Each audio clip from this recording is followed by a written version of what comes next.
Ne mélangez pas les gens de la faune et de la flore avec les gens qui ont des bonnes énergies, hein, qui sont un peu humbles, qui font par exemple, qui pratiquent dans leur coin leur culte, leur croyance, leur truc, voilà, mais qui n'emmerdent personne, qui jugent personne, qui critiquent personne, qui parlent sur personne, qui vivent tranquillement sans emmerder le monde.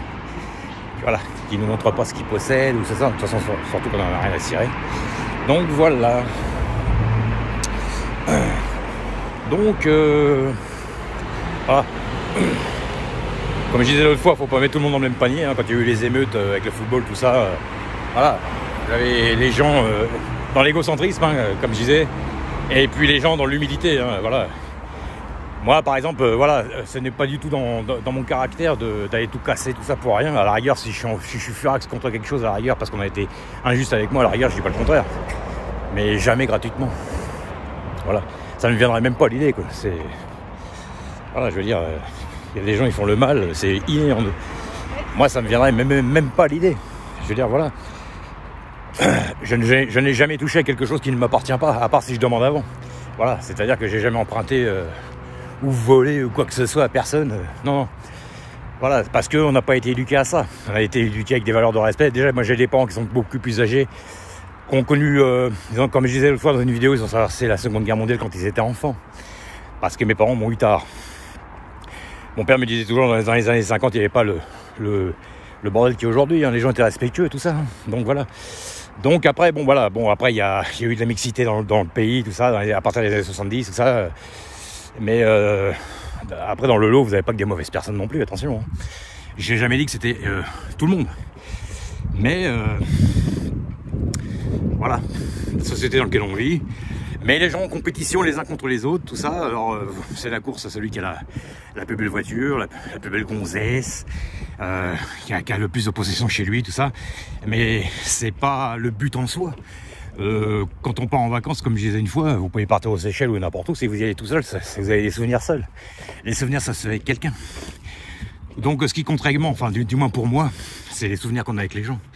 À la fin de votre vie, quand vous faites le topo, qu'on voit plus que des photos de vous, quand vous étiez encore existant, on va pas regarder ce que vous possédez. On en a rien à cirer de la bagnole, de l'appartement, des meubles. Aujourd'hui, une téléplate, une montre connectée, un ordinateur portable, un téléphone dernier modèle, tout le monde l'a. Je veux dire, c'est à la portée de tout le monde. Et puis au pire, si tu peux pas te la prendre au début, bah t'attends que ça baisse et puis c'est tout. Surtout qu'aujourd'hui, vous avez des dépôts ventes que n'importe quelle chose qui sort, vous pouvez l'avoir après au plus bas prix.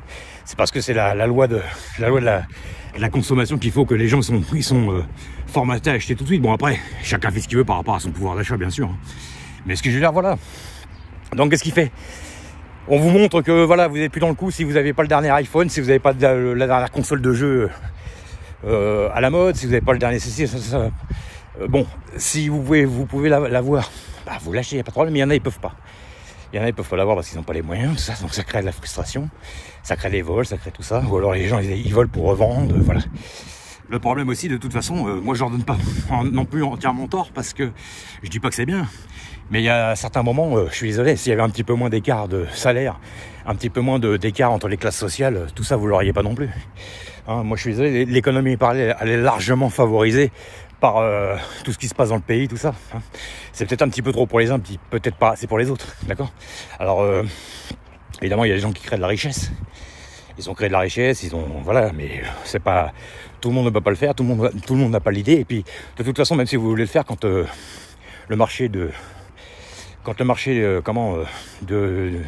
travail et le marché de la consommation est saturé, il y en a beaucoup qui ont ouvert leur... il y en a beaucoup, ils ont fait quoi ? Ils ont fait une page de vente sur Internet, ils ont fait... voilà, on connaît, on sait comment ça fonctionne, hein, les boutiques en ligne, tout ça, bon. Mais c'est pareil, c'est des tunnels de vente et tout ça, mais c'est pareil, ça fonctionne à un moment. Quand le marché est saturé, c'est fini, hein, ça peut s'arrêter du jour au lendemain. Donc voilà. Et bah, ça crée des gens, voilà. Vous avez souvent, tout le monde l'a fait, vous avez souvent des gens, ils viennent toujours vous inviter chez eux pour vous montrer leur dernière voiture, leur dernier écran plat qu'ils viennent d'acheter, ou parce que ils ont acheté un meuble chez eux ou quoi, ok. Bon voilà, ça fait du bien à l'ego, voilà. Mais c'est pas une chose, je veux dire, c'est facultatif dans une vie. Ce qui compte, c'est les moments qu'on passe avec les gens, voilà. Vous savez, les milliardaires, ils partent souvent des fois, moi j'ai déjà vu des vidéos, ils partent souvent, ou même des multimillionnaires, ils parlent souvent, on pose à être milliardaire pour ça, mais je veux dire, voilà, des fois ils partent tout un week-end pendant 2-3 semaines, avec des tongs, une serviette et une tente de camping, et puis ils sont très heureux. Faut pas croire que la finalité c'est d'avoir que des possessions matérielles, c'est pas vrai, c'est archi faux ça. Après ça dépend des gens évidemment, ça dépend du but de chacun, ça dépend de la définition de la réussite de chacun. Voilà.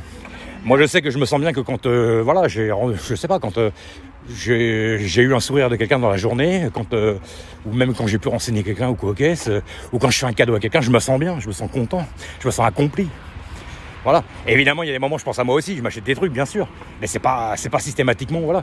Ou alors quand j'achetais, par exemple, quand souvent, par le passé, des fois j'achetais des trucs, mais c'était pour en faire partager les autres, on se faisait une soirée. Par exemple, vous achetez le dernier film qui venait de sortir. Voilà, c'est ça aussi.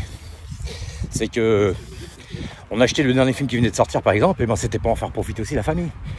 On leur disait, bah tiens, viens, j'ai acheté le film en DVD, on va se le regarder, tout ça, voilà. C'est pas spécialement pour avoir... pour posséder l'objet et puis montrer, tiens, je l'ai, toi tu l'as pas. Non, c'est pas ça du tout. Hein. Nous, déjà, dans la famille, on a toujours eu une notion de... Comment ? On aime bien la convivialité. Voilà, c'est le mot. On a toujours aimé la convivialité, voilà. Et des fois... J'entendais des fois dans l'entourage, les gens ne comprenaient pas des fois que, par exemple, quand on était en famille, souvent, des fois, bon, après c'est vrai que pendant 1h30, 2 heures qu'on regarde le film, on parle pas beaucoup. Mais c'est vrai que des fois, voilà, on faisait un moment convivial, on aimait bien regarder le dernier film qui venait de sortir en vidéo, tout ça, voilà. C'était un moment convivial. Ou alors, quand on était plus jeune avec les copains, on faisait des jeux vidéo, on jouait en ligne, tout ça. C'était un moment convivial. C'était de la convivialité. Puis ça mettait de l'ambiance, voilà, ça mettait de l'ambiance. On jouait un peu à tous les genres de jeux. On a joué à des Mario, comme on a joué à des jeux de tir, des jeux de flingue, voilà. Et puis c'est pas pour ça que après on est devenu des dingues dehors à tirer sur tout le monde ou à tout casser quand il y a le football. On gagne pas, quoi. Voilà. Donc c'est tout. Hein. Les gens, des fois, dans les familles, ne fonctionnent pas tous pareil. Voilà, et puis il y a des choses que vous vous intéressez quand vous êtes plus jeune, que quand vous êtes un peu plus âgé, ça vous intéresse moins, vous avez changé, vous avez plus les mêmes centres d'intérêt. Alors, des fois, on s'aperçoit aussi que des fois, les gens changent. C'est pas que des fois, c'est pas que les gens ils ont changé, c'est que les gens ils ont d'autres centres d'intérêt. Ils ont plus les centres d'intérêt qu'ils avaient 15-20 ans auparavant. Ils ont besoin d'autre chose, et puis au bout d'un moment, on arrive à une période où on n'est plus sur la même longueur d'onde par rapport à tout ça. Vous voyez, par exemple, quelqu'un qui est très sportif, mais qui vit avec quelqu'un qui n'est absolument pas sportif. Bah, la personne qui n'est pas du tout sportive, elle va toujours lui faire des reproches qui part en salle de sport s'entraîner, parce que pendant qu'il part s'entraîner, vous n'êtes pas présent. Ouais, et puis j'aime pas, tu vas avoir trop de muscles, ceci, cela, voilà. Et puis pendant ce temps-là, bah, comme vous écoutez votre compagne de temps en temps, moi je l'ai fait, hein. Je m'entraînais, puis après pendant une longue période, je me suis plus entraîné, parce que voilà, pour être avec elle, tout ça, bon... Et puis finalement, quelques années plus tard, si vous avez le malheur de prendre 1 kilo en toi, elle vous le reproche. Elle vous dit, voilà, qu'est-ce que c'est que cette histoire ? Je t'ai connu, tu avais des abdos, et puis maintenant, tu as un petit peu de bide, tout ça. Bah, j'ai dit déjà, c'est ta bouffe, déjà pour commencer. Et puis le fait de pas vouloir que je m'entraîne, que je sois toujours présent avec toi, forcément, je vais pas le temps d'aller à la salle de sport. Ça m'est arrivé d'avoir quelques kilos en trop aussi. Bon, voilà. Mais enfin, je veux dire, voilà, c'est ça les gens. Les gens, ils vous reprochent de faire des choses. Voilà, c'est pour ça qu'il faut pas écouter des fois les gens. Il faut rester soi-même tout le temps avec ce qu'on aime, ce qu'on n'aime pas. Voilà, nous on respecte ce que les gens aiment ou aiment pas. Ils doivent faire de même avec nous. Hein. Moi j'aime bien faire de la marche et j'aime bien faire du vélo par exemple. Voilà, ça me dérange pas de faire 40-50 km en vélo ou même de marcher 20 km, ça m'a jamais dérangé, j'adore ça. Ou même rouler en voiture de nuit, j'adore rouler de nuit, mais les gens n'aiment pas. Alors tout de suite, oh t'es fou, tu vas marcher parce que vous accompagnez quelqu'un. Alors vous avez l'habitude de marcher, oh, on va prendre le bus, au bout de 2 km, ça y est, ils sont déjà fatigués, ils se plaignent. Bon, voilà, déjà, c'est tout. Moi je dis qu'au bout d'un moment, il faut que les gens soient un peu comme nous. C'est tout. Ou alors vous avez des gens, ils vont raconter... Ça m'est arrivé, hein, j'étais avec des personnes qui sont très, très scolaires, on va dire, ils sont vachement dans les études, dans tout ça. Alors ils vont marcher à 2 à l'heure dans une rue et puis pendant 15 plombes ils vont vous raconter toute l'histoire de la ville. Et puis comment les monuments, l'histoire de la ville, comment que ça s'est formé, qui c'est qui a créé ça, comment que ça a été construit, en quelle année, voilà. Et c'est bien, mais pendant 10 plombes les gens ils marchent pas pendant ce temps-là.